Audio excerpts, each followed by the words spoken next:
basically we're always fasting. Sometimes when you're not away from food, you're going to start entering a fasting state. The farther away you're from it, the more into that fasting state you're going to be. But so you have like a fed portion, which is, within our society, we stay in that fed portion a longer part of the day. So maybe we're, from the moment we wake up, maybe it's 7 to the time we go to sleep, and then maybe there's more snacks. Maybe we're eating for like 14, 15, 16 hours a day, when the window when we optimally eat maybe is 8 hours or so, and that we do the best physiologically is in a shorter window when we eat. And that's part of, I think, like what you have mentioned to me that you do now, and it's been popular in like different sports and athletics, is intermittent fasting. Yeah, intermittent fasting. So having like an eating window. Eating window, yeah. The research, if you look at it, it's for rats, it'd be time restricted feeding. Mm-hmm. And then for humans, if you want to think about it, it would be time restricted eating. And so what does that look like for you? Or for me, my window is pretty short. I usually it might be an 8-hour window or less. Mm-hmm. So that's the kind of the idea is 16-8 or 18. So having maybe lunch at noon and then your last meal at like 8 or so you're basically away from, you're not having food in your body or not consuming food for a 16-hour window. Mm-hmm. And that allows you to, go through the digestive rigmarole, and then also start going to that point where you're using more resources in your liver liver's like, so I talked a little bit in that the fasting craze about how your body's, if we look at it from a caloric or energy standpoint, it's just 2 compartments. You have one compartment, it's your liver, the other compartment's your fat. So the liver holds glycogen, which is like sugar chains, and then it uses that to basically help the brain have access to normal amounts of sugar and feed off it. Brain really loves it. 100% of the time it's using it. But then when you go into a fasting state, when you're away from your sugar, basically your liver is getting rid of its stores of sugar, and it gets to a point where it doesn't really have any.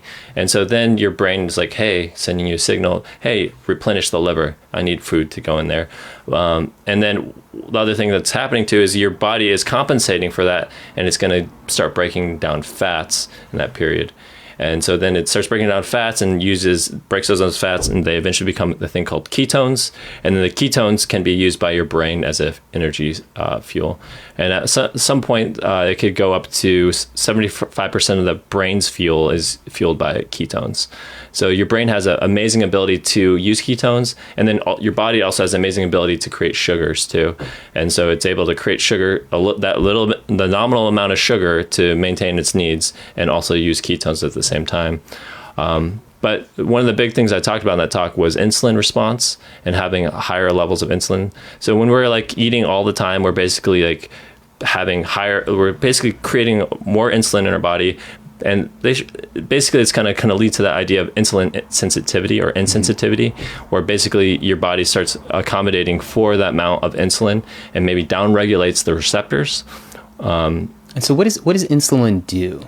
Oh, basically when we think about insulin, it's like basically it's like bringing everything into the body, right? Mm-hmm. It's basically saying, hey, I need to store this stuff. It's like gonna say, I'm eating. I'm going to have this hormone, and this hormone basically, it sends the signal throughout the body. Insulin is a hormone? Yeah. Mm-hmm.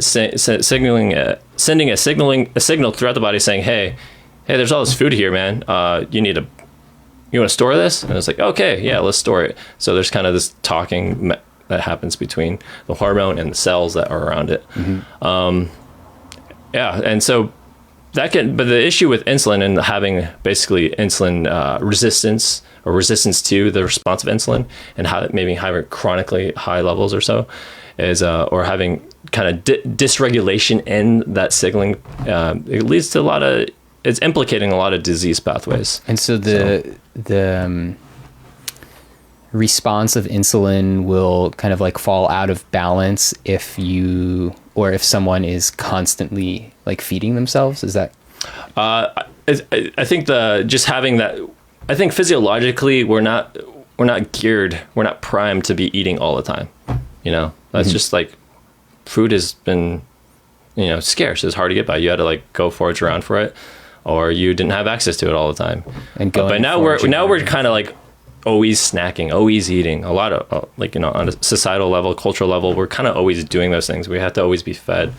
But I think it's better to have kind of that variability in your response, you know, like having a period where you eat, you get that spike, and then you get that response, versus you eat and then you keep on eating and you keep on eating, and you just kind of have this rising baseline of insulin just kind of going throughout your body throughout the day.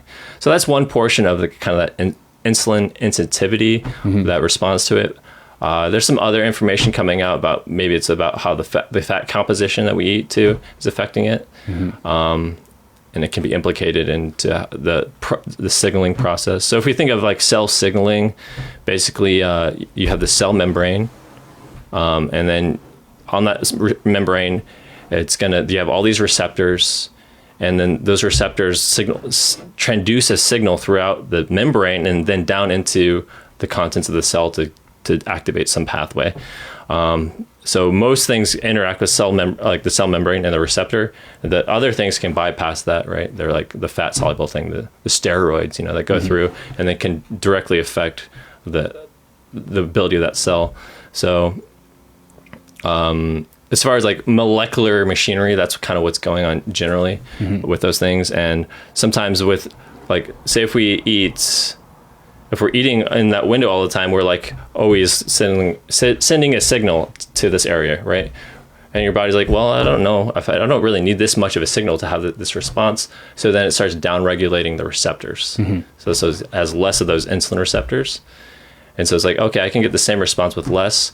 And so then the pathway is kind of starting to shift a little bit. You're going more insensitive to it in that period, because you need higher levels of insulin to get the same response. So your body is going through this process of, like, you know, adapting to these continual responses of insulin. What do you think is the easiest way for someone to approach, like, modifying their lifestyle or how they eat if they identify as like someone who's like, yeah, you know, I do eat from the moment I wake up till the moment I sleep.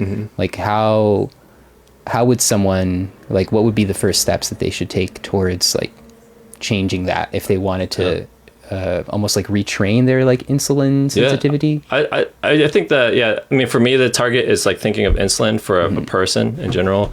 It would probably be, you know, just examining how you feel and being in touch with what you need in the moment. I think you should try it for a while, where you do that time restricted eating, where you... What would be like a place to start for some people? Yeah, I would say just don't eat breakfast. Most people skip breakfast. Yeah. See, I do prolong the fast, and see how long you can do that. Or